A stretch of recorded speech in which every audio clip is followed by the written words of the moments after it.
abrir o microfone. Então, nós estamos aqui na continuação aqui da sessão 2, a Lei do Reino, no 5, falando do Espírito Santo como tradutor. A lei da criação de Deus não envolve o uso da verdade para convencer seus filhos da verdade. Então, Deus, ele dá o seu conhecimento, ele não precisa convencer ninguém. A extensão da verdade, que é a lei do reino, se baseia apenas no conhecimento do que é a verdade. Então, Deus, ele se mostra inteiro, ele não retém nada de si. Se ele é a única realidade, se o amor é a única realidade, Deus, ele é essa verdade. E pela lei da extensão, ele disponibiliza isso que todos dentro do reino têm esse conhecimento. Essa é a tua herança e não requer nenhum aprendizado. Mas quando deserdaste a ti mesmo, vieste a ser um aprendiz da necessidade. Então, quando me deserdei de mim mesmo, quando pensei em separação de Deus, aí eu me deserdei do conhecimento de Deus. Eu me coloquei fora do conhecimento do céu. E aí, agora eu sou um aprendiz, porque na minha consciência isso não faz mais parte. Ninguém questiona a conexão entre o aprendizado e a memória. Né? Então, aqui, dentro do mundo da forma, para mim aprender, eu preciso memorizar o que eu aprendi, porque se eu esquecer novamente, é como se eu não tivesse aprendido. Então, essa conexão de memória e aprendizado é fundamental. O aprendizado é impossível sem memória, já que tens que ser consistente para ser lembrado. Já que tem que ser, então o aprendizado ele tem que ser consistente, ele tem que fazer sentido. Se ele for um caos, como é que eu vou lembrar dele? Ele tem que ser consistente para ser lembrado. É por isso que o ensinamento do Espírito Santo é uma lição em lembrar. Então, aqui no mundo da forma, como ele tem que ser traduzido de maneira que eu possa receber de novo o conhecimento de Deus, aqui no mundo da forma, ele toma a forma de lembrar quem que eu sou. Porque eu esqueci. Quando pensei em separação, eu esqueci quem que eu sou. Eu disse anteriormente que ele ensina a lembrança e o esquecimento, o Espírito Santo, né? Mas o esquecimento serve apenas para tornar a lembrança consistente.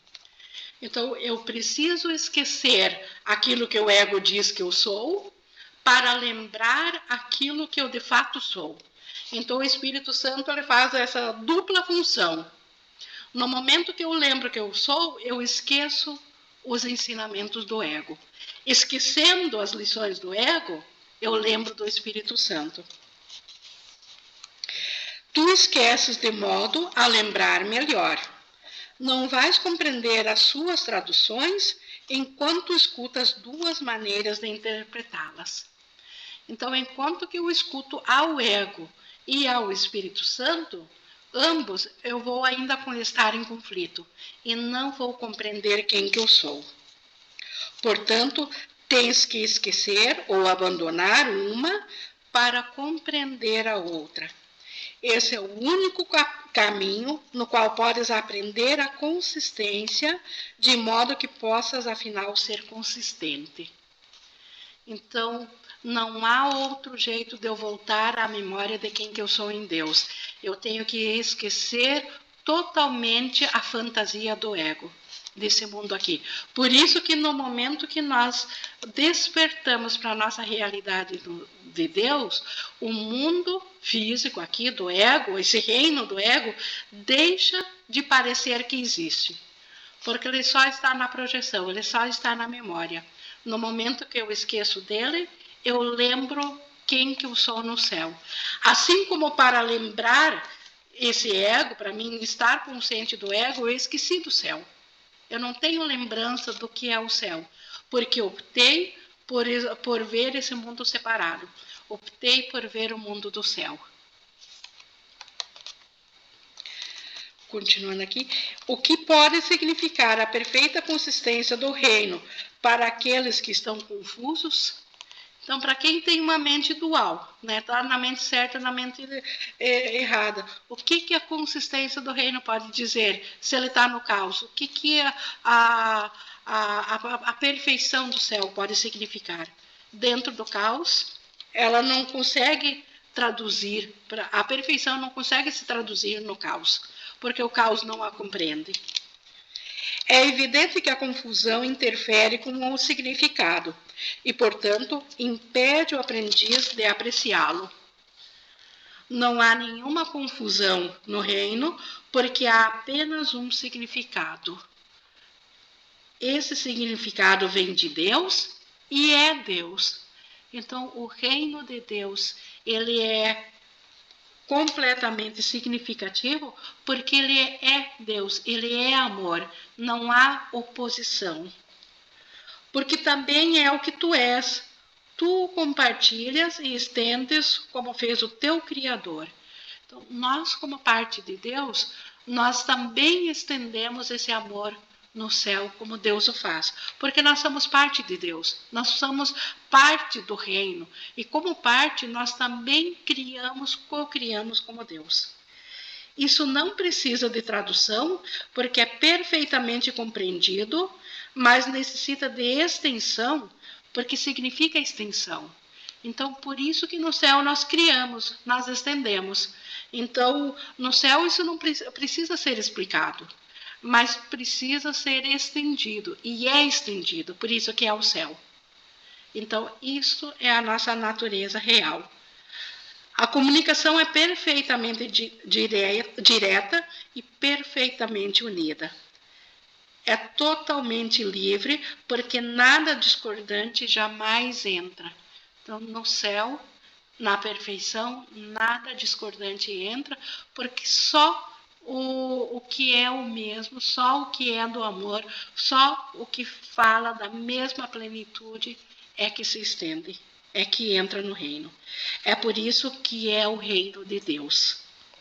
Pertence a ele e é, portanto, como ele. Essa é a sua realidade e nada pode agredi-la. Então, nem o nosso pensamento de separação agrediu a realidade do reino de Deus. Então, com isso, nós completamos, então, aqui a lei do reino. E na semana que vem nós vamos continuar esse tema, trazendo a realidade do reino. E depois vamos falar mais da cura, que é a cura como reconhecimento da verdade, e a cura como a imutabilidade da mente.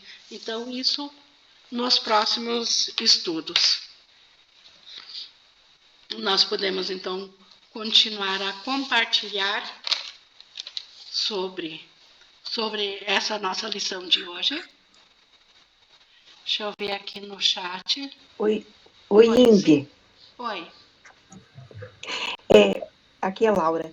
Sim. No 5, linha 7, bem no finalzinho dele, vou ler tudo, né, que fala Sim. que essa é a tua herança e não requer nenhum aprendizado.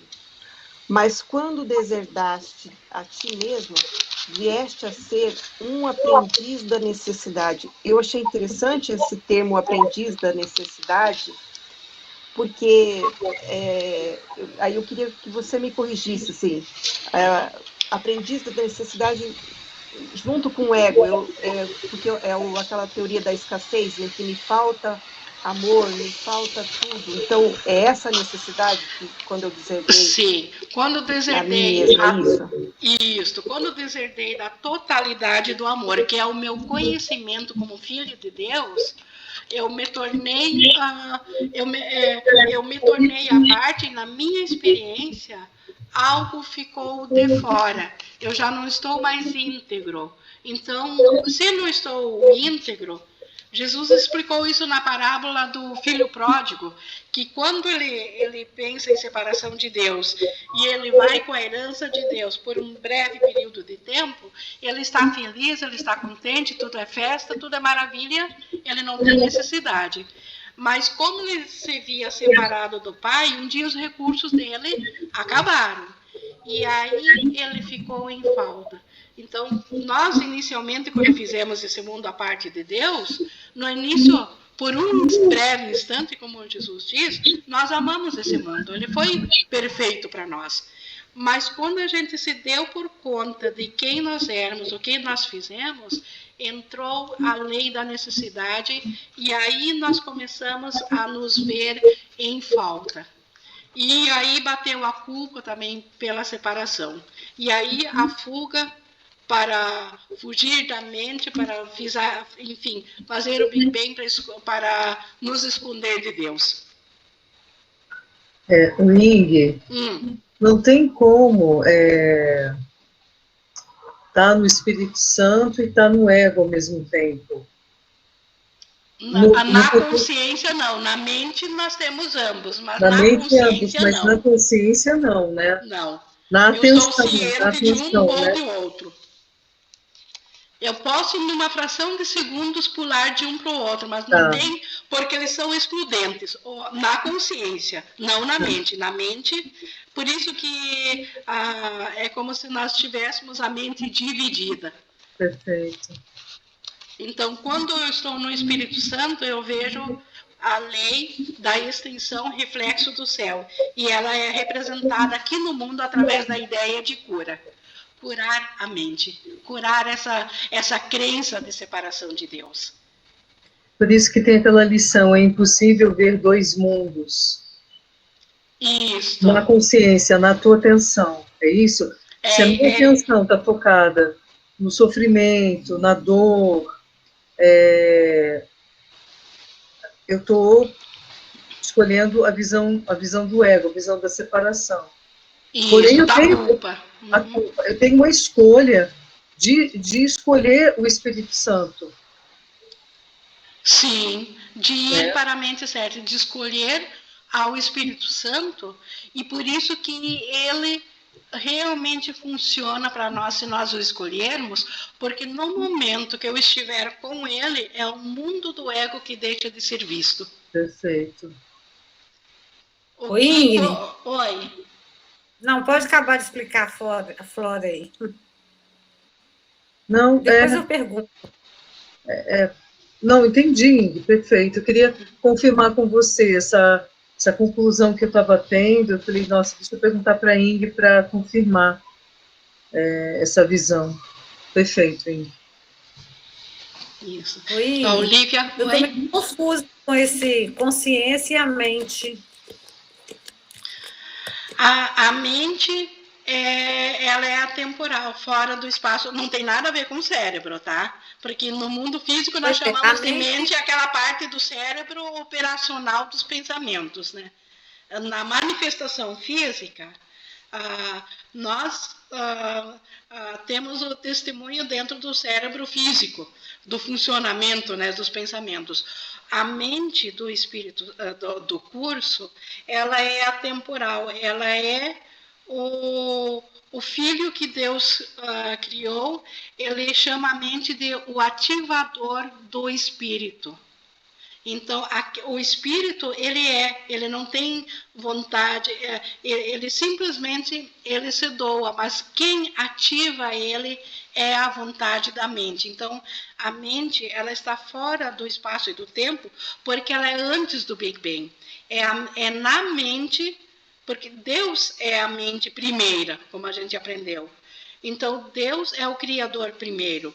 Nós, como extensão da mente de Deus, nós também temos a mesma característica de criadores. Então, nós temos essa consciência de sermos o filho de Deus, porque nós fomos estendidos de Deus.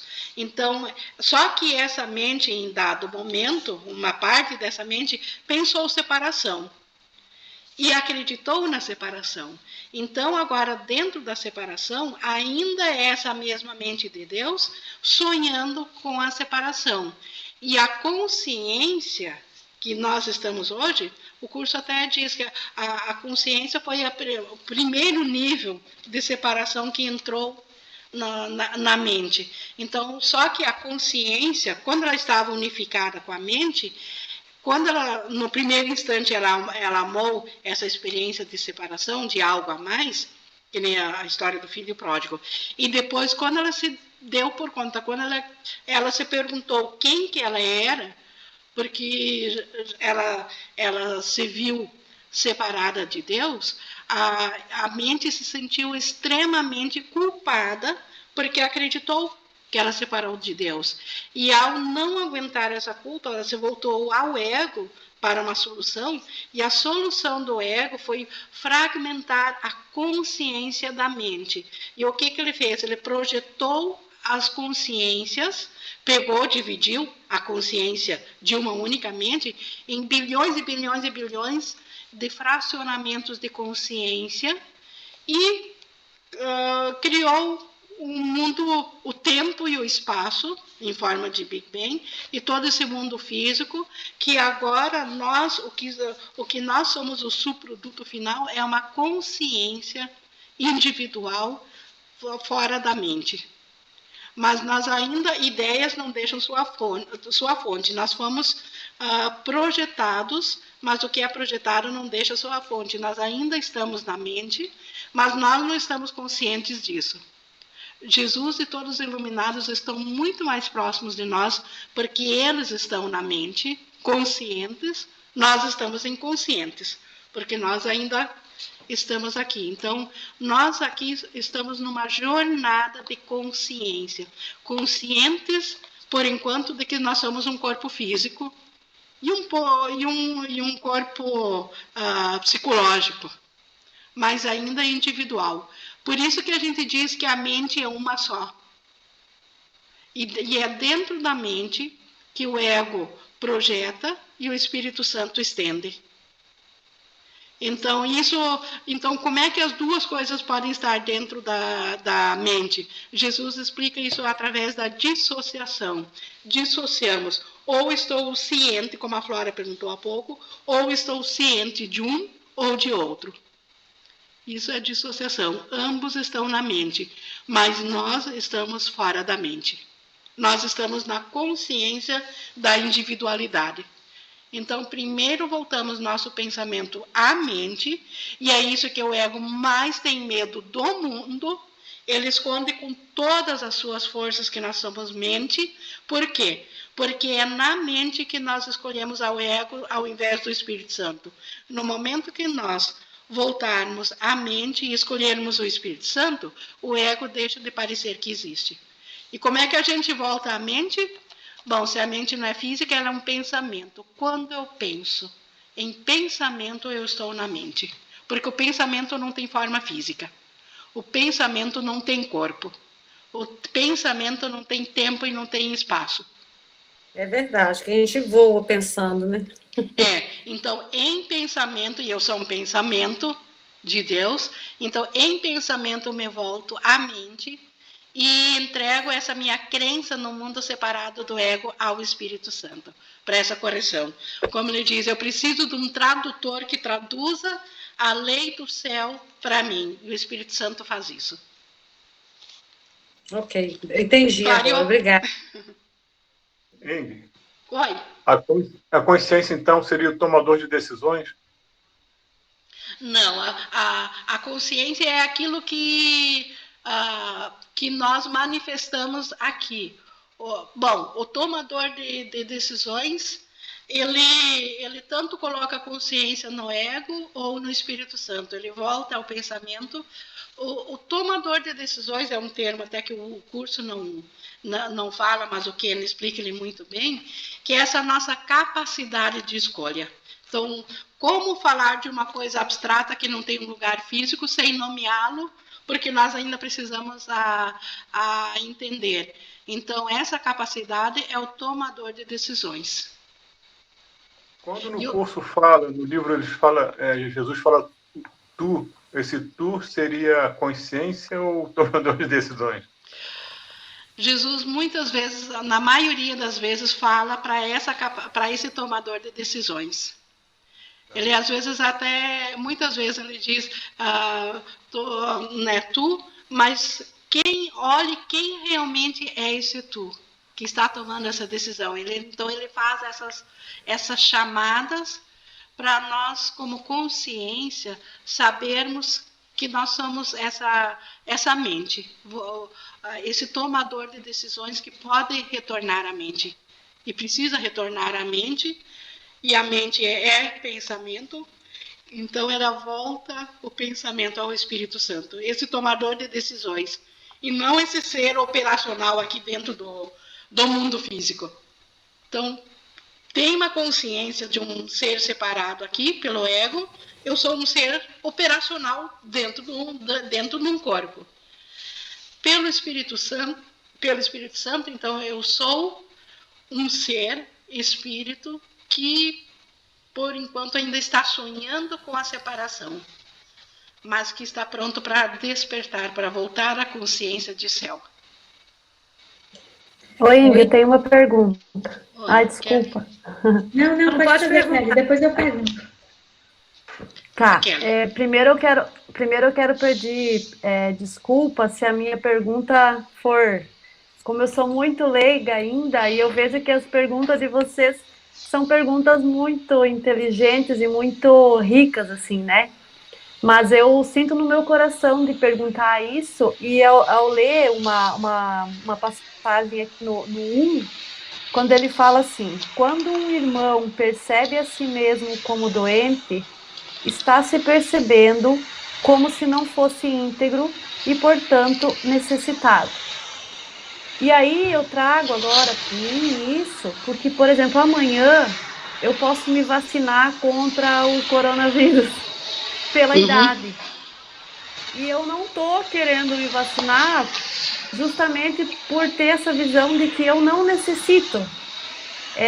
Porque se eu vejo que eu necessito da vacina, eu estou projetando para fora uma coisa que está dentro de mim. Seria mais ou menos isso, ainda assim? Porque eu estou sendo muito recriminada.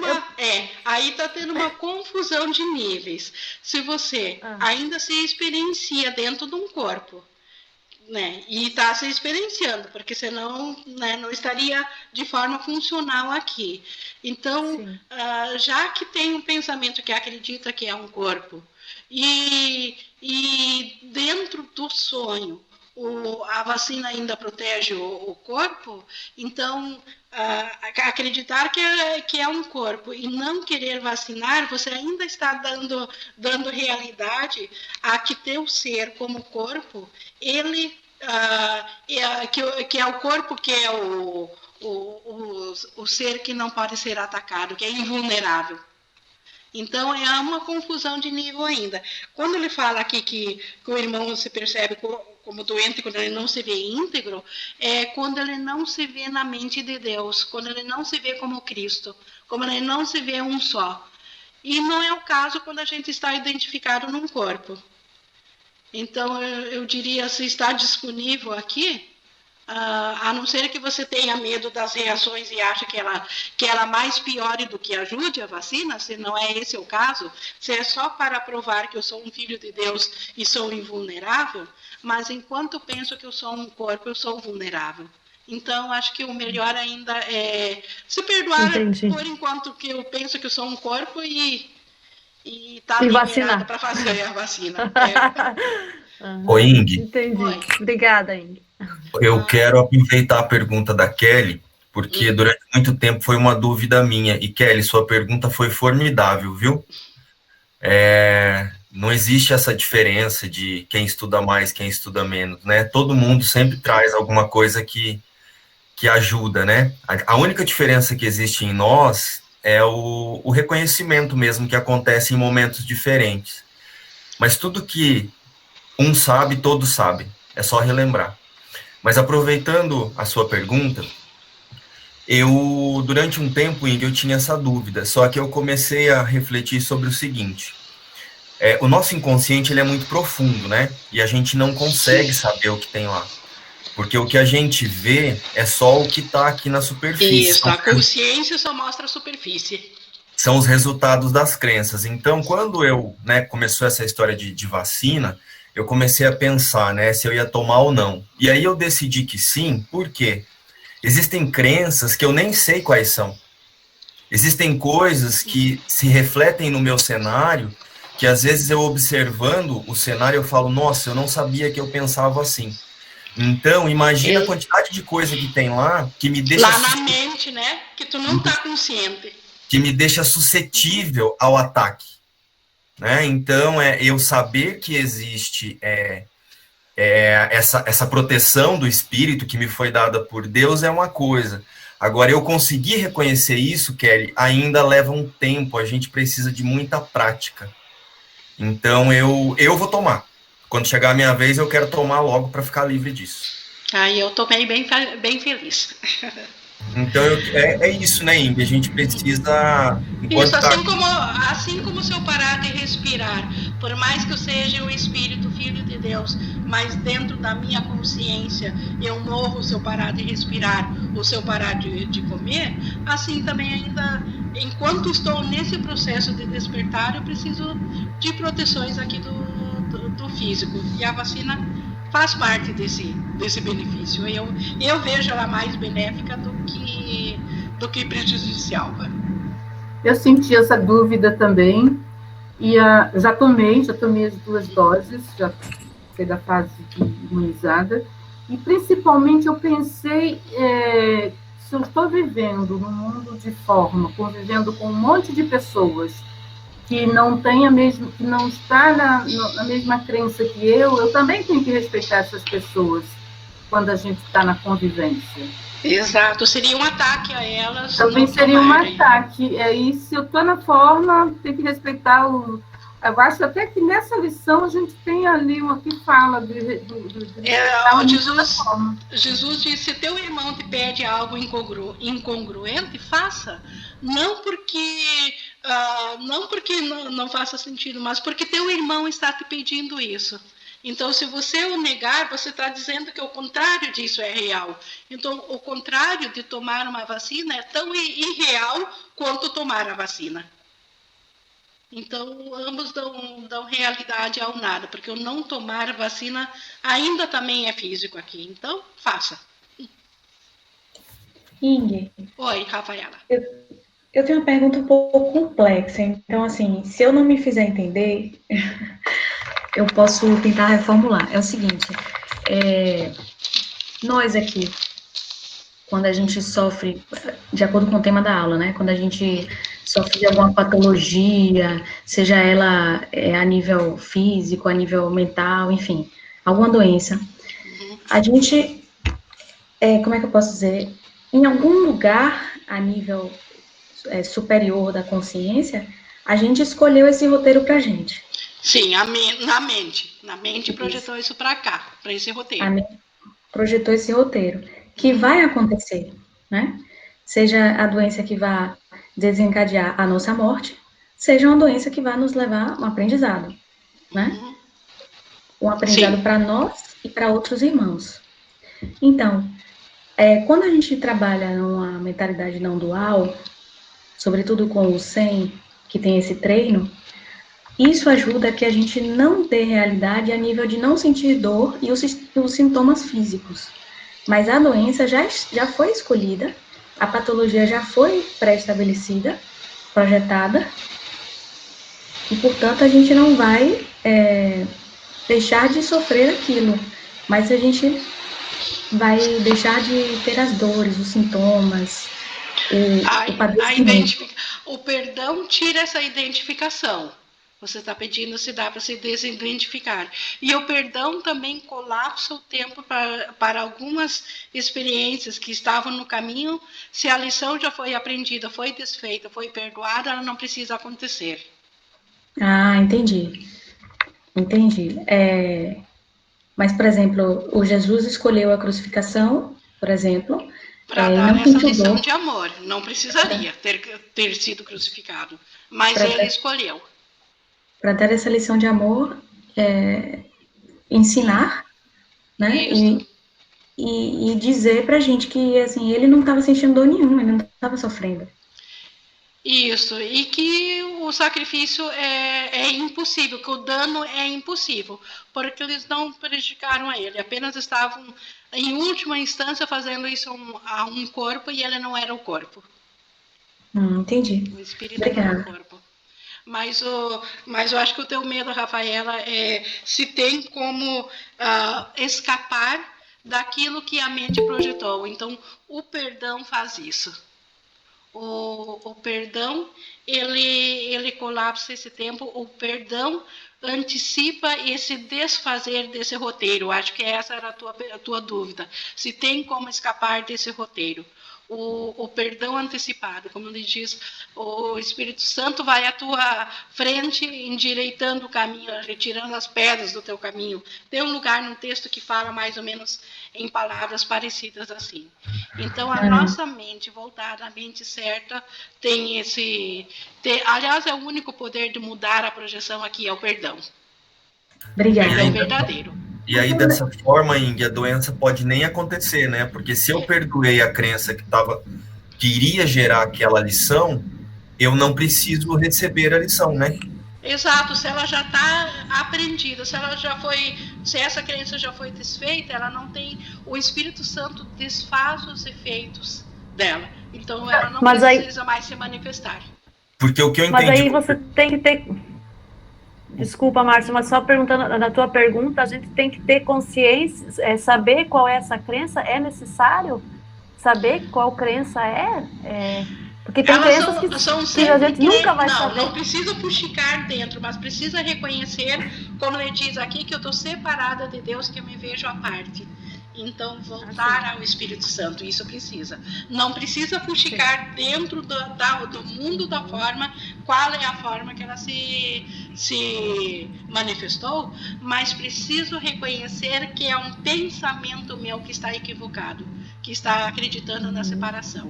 E eu preciso assumir a responsabilidade por esse pensamento e preciso levar ele para o Espírito Santo.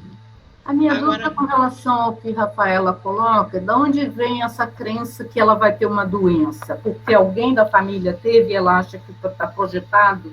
Aí, Rafaela, eu queria entender, você tem essa crença que você vai ter uma doença, que isso está projetado porque vem de uma herança familiar? Não. De onde vem essa crença? Ou de onde você tirou essa tua dúvida de que você teria, ou alguém teria projetado ou acreditado que teria uma doença, se isso não está manifestado e está numa crença? Se não está manifestado e está numa crença, você está trazendo de uma história que não é real também.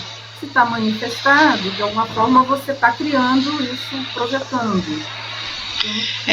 A projeção vem da mente, hoje ela está tirando isso do que nós aprendemos no curso, que tudo foi projetado a partir da mente, e da mente separada, da mente culpada, vem toda forma de caos, não importa que tipo de manifestação vai tomar. Eu acho que eu estava falando de um modo abrangente. Eu acho que eu entendi a pergunta da Rafaela um pouquinho diferente. Eu entendi assim, que ela colocou que nós já temos um conjunto de lições pré-determinados. E que a consciência já definiu o que eu vou viver aqui. O roteiro. E quando eu entro no processo de perdão, que ao invés de desfazer isso, eu vou recebendo a consciência para passar por isso com amorosidade. Eu acho que é isso que ela quis dizer. Foi o que eu recebi. Mas foi o que... Sim, Márcia, foi o que a Ivy respondeu também. Está de acordo com o que a Ivy falou. Sim, foi o que eu entendi que você perguntou. Foi, está de acordo com o que a Ing respondeu, você entendeu? Sim. Então não existe destino, né, Ing? Oi? Não existe destino. Existe o roteiro, ele já, como a gente, eu acho até foi colocado numa resposta num grupo esses dias, né? O roteiro, na verdade... na mente unificada, separada, ou no céu, tudo aconteceu num único instante, né? Tudo já acabou. Jesus diz que nós estamos revivendo do momento que nós já voltamos para frente, de trás para frente, que isso o ego não entende, porque o ego é inverso. O ego acha que tudo é linear, que nós estamos do separação para o fim, mas que, na verdade, nós estamos do fim voltando para o começo, e no começo nós fizemos aquela escolha insana e vamos fazer a escolha a favor do Espírito Santo. Mas dentro disso que estamos vivenciando, tudo já aconteceu. Então, nós só estamos experienciando como se fosse essa primeira vez. Então, o destino estaria dentro disso também, desse já aconteceu. Então, assim, de uma certa forma, mesmo que o roteiro esteja pré-determinado e você vai escolhendo pelo perdão, você vai acessando digamos assim, um patamar fora do tempo e do espaço que te tira do roteiro. Não é que está mudando o roteiro, é que você está acessando... E isso, você colapsa esse tempo. Isso. E o roteiro também, ele foi projetado com o Gary explica nos livros, com as faixas, com as diferentes linhas, né, com faixas diferentes. Então, se eu, tipo assim, aquela múltipla escolha, se eu, dentro do roteiro aqui, de um acontecimento físico, se eu escolho a revidar, me acontece uma coisa, se eu escolho deixar ir, eu entro em outra linha, em outra faixa. Então, aparentemente, ainda é sonho, mas dentro do sonho, tem escolhas também. Apesar que essas escolhas não me tiram do sonho, mas elas melhoram. Então, aqui também a experiência do mundo, só que o ego usa isso muito para nos manter aprisionados dentro dessa melhora, porque, na verdade, não desperta. O melhor mesmo é ir direto para o Espírito Santo e despertar. Sem dúvida. É isso, então, gente. Nós temos aqui mais 36 minutos, já tinha 40 e poucos, já estamos um bom material para colocar, então, na gravação.